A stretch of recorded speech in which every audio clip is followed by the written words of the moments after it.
Greetings. Thank you for tuning into this 2021 general election candidate forum for the Tumwater City Council position number 6. This forum is presented by the League of Women Voters of Thurston County, along with Thurston Community Media and our co-sponsors, Asian Pacific Islanders Coalition, South Puget Sound Chapter, and Thurston Climate Action Team. This forum is being held electronically due to COVID-19. Candidates, moderators, and timers are all joining in using Zoom links with the help of TC Media. A bit about the League. The League of Women Voters is proud to be nonpartisan, neither supporting nor opposing candidates or political parties at any level of government, but always working on vital issues of concern to members and the public. The League registers new voters, studies issues, and advocates for its positions with the legislature and other governmental bodies. Despite its name, the League is open to everyone over age 16. I'm SHARI Silverman from the League, and I will be moderating this forum. Our timer is Shelley Knipe. Our candidates today are for Tumwater City Council, position number 6, and we have Peter Agabi and Alex Rossiter. For this forum, each candidate will have the opportunity to answer a series of questions. The candidates will be asked the questions in alphabetical order, and the questions will be alternated so that each one has a chance to start first. Each candidate will have 1 minute to respond. The timer will turn yellow candidates when you have 15 seconds left, and then will show a red stop sign when your time is up. If for some reason you can't see, I will tell you when your time is up. At the end, there will be 1 minute for closing statements. And Mr. Agabi, we're going to ask you the first question first, and your answer will be followed by Mr. Rossiter's turn to go. And again, if at any time either of you need me to repeat a question, please don't hesitate to let me know. So the first question from Mr. Agabi. The state passed legislation in 2020 allowing counties to increase the sales tax by 1/10 of 1 cent to provide ongoing local revenue for affordable housing. Would you encourage the Board of County Commissioners to approve this source of revenue? What other strategies would you promote to address issues of homelessness? Mr. Agabi. Thank you for the question. So, thank you, Sherry. So, what I would do is I will actively encourage the City Council to adopt the tax increase, and also for them to sign on to that, because in my opinion, in this particular area, I looked at Turwater, Olympia, and Lacey as a regional area. And in the past 9 months, I have noted that we have an endemic issue of homelessness in this area. So to solve that issue, we're going to require a regional approach to do that. And that tax will be a way for us to provide the resources to doing that. Thank you very much. Mr. Rossiter, your answer. Would you like me to repeat the question? Oh, Mr. Rossiter, you're muted. I'm sorry. Yes, please. Repeat the question. The state passed legislation in 2020 allowing counties to increase the sales tax by 1/10 of 1 cent to provide ongoing local revenue for affordable housing. Would you encourage the Board of County Commissioners to approve this source of revenue? What other strategies would you promote to address issues of homelessness? Yeah, I would be in support of that increase. I think that sounds like a reasonable approach for a launching pad to approach the issue. I think Tumwater is in a process of looking at as many ways as possible right now in the council and staff to address the issue of housing and houselessness in our community. So it's a robust discussion, I believe, that's happening in the council right now. And so this tax discussion, it sounds like it's par for the course and something that I could get behind after some discussion with the rest of the council in the context of the larger discussion that's ongoing. Thank you very much. And Mr. Rossiter, this time you get to go first. So here's the next question. The COVID-19 pandemic is continuing to cause a severe health crisis throughout the country and in Thurston County. What is your position regarding Governor Inslee's vaccination mandate for state employees and mask mandates? Do you think city employees should be required to be vaccinated? Well, I do not think that vaccinations should be compulsory or mandatory. That's my personal belief. However, I do see the benefit in having it available and being encouraged upon people to consider as an option for themselves. So in direct answer to your question, I do not think that vaccines should be made into a requirement. I just see that could be more problems than solutions at this point. But that's not to take COVID lightly. That's not to take people's decisions lightly. So I really appreciate the question. It's a very delicate topic, but no. And thank you for the question. Mr. Agabi, your answer? You're muted. Mr. Agabi, you're muted.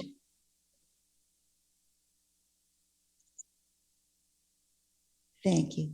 Do you need me to repeat the question? No, ma'am. So I have a degree in public health, and I work for Department of Health.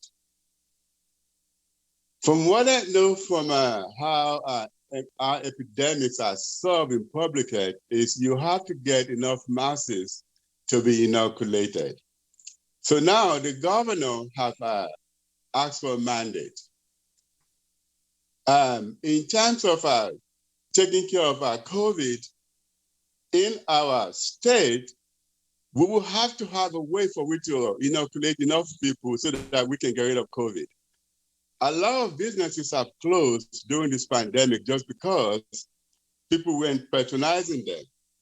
Now, the governor's mandate does have waivers and exceptions. So for example, you could request for a waiver on religious grant or any other kind of grant. So as long as those exceptions are in place, I support the mandate. Thank you. Thank you very much. Okay, Mr. Agabi, you get the next question first. Recent legislation regarding law enforcement use of force methods has been somewhat controversial. Since the City Council sets policies for the city, what is your position concerning these new laws? Well, specifically for the use of force, as a person of color, it is my opinion that if the use of force is going to be what is going to be employed, that due diligence is employed by the arresting officer to make sure that before the resort of force, that they have given that affiant every opportunity to comply with whatever the command is. And then the use of force can be applied. But the use of force should be the last resort, but not the first resort. That should only be applied when all due diligence have been given to that person to comply with the command. Thank you. Mr. Rossiter, your answer, please. Would you please repeat the question? Certainly.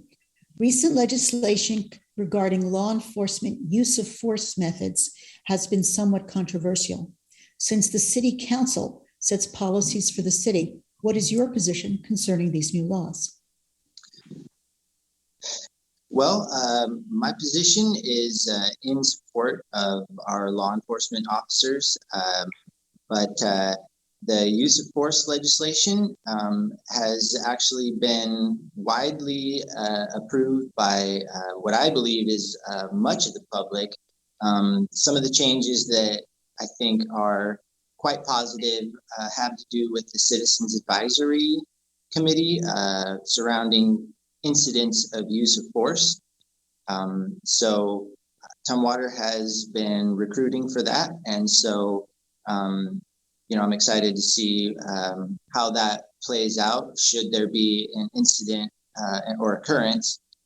So I was able to be in the Citizens Police Academy last year as well, and I learned a great deal. So we have some good programs in Tumwater.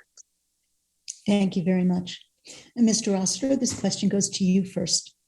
Concerns about traffic, environmental issues, and the types of jobs likely to be created have been raised about the proposed lease option agreement with Panatami, known for developing large warehouses.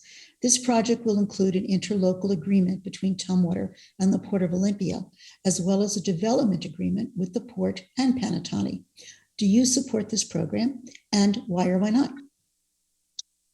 Well, at this point, the negotiations and the discussions have been very robust and forthcoming. The port has been really good about bringing their advanced plans to the council and having the discussion and implementing all of the changes and ordinances and zoning concerns that Tumwater has. And so at this point, it seems like the deal will go through, and I don't intend to make an attempt to stand in the way of that. I'm actually really excited to see future designs and more information. And as part of that deal, the port is giving the city acreage, 10 acres or 20 acres, for the community center. So I'm in support. Thank you. Mr. Agabi, your answer, please. So this particular issue has come to me while knocking on doors in Tumwater. And essentially, I didn't know much about the issue until I had a sit down with some city council members. So from what I know is that that deal is going to go through, because currently that particular piece of property is unusable. So one of the modalities that I discussed with current city council members when we're discussing this issue is to have traffic impact studies and traffic modalities put in place, such as having signs that trucks cannot go past 15 miles per hour, and not having a truck with air brakes go through that area. So with all of this stuff that I have found out that the city plans to do, I think it's a good option. I think it brings jobs to the city, and I think the city should go ahead with it. Thank you. I support it. Thank you. Mr. Agabi, you get the next question first. What do you think of the city's position on the Capitol Lake Deschutes Estuary project? And what do you think the position should be? For the estuary project, I think that, in my own opinion, I think that will have to be an hybrid of both making it an estuary and also having so my own personal opinion is that there's a study right now, and comments have been accepted from the public at this very minute on what the city or even the state should do about that particular issue. So why Olympia City Council, we tangentially have an impact on that issue. I think it's a much broader community issue that has to be discussed, and that will include Tumwater Council. So not just Tumwater, but everybody in the community. Thank you very much. Mr. Rossiter, your answer to that question. Would you repeat the question for me, please? Sure. What do you think of the city's position on the Capitol Lake Deschutes Estuary project should be? What's your opinion on it? That's a great and exciting question. I come from the Tumwater Historic Preservation Commission, where I've been for over a decade. And so my personal preference would be to restore the waterway. And I like the controlled lake option with the small lake for the reflecting pond to the north, but then the removal of the dam so the tidal waterway can return. That'll have significant historical value, and I think it'll be a positive overall for not only the historic district, but the tourism as well.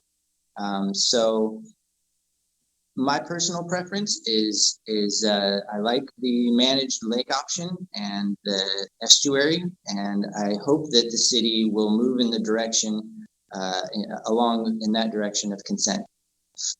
Thank you. Thank you very much. All right, candidates, you now have an opportunity to ask each other a question. So Mr. Rossiter, we're going to start with you. Do you have a question for Mr. Agabi? I do. Thank you. Hi, Peter.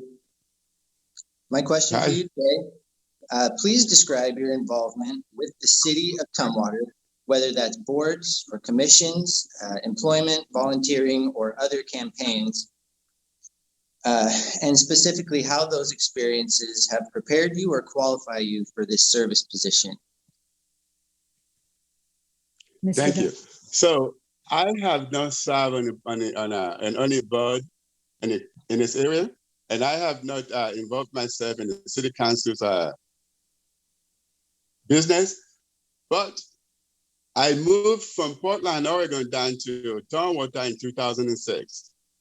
And since 2008, I have gone to the city council meeting, I think maybe 3 or 4 times, maybe.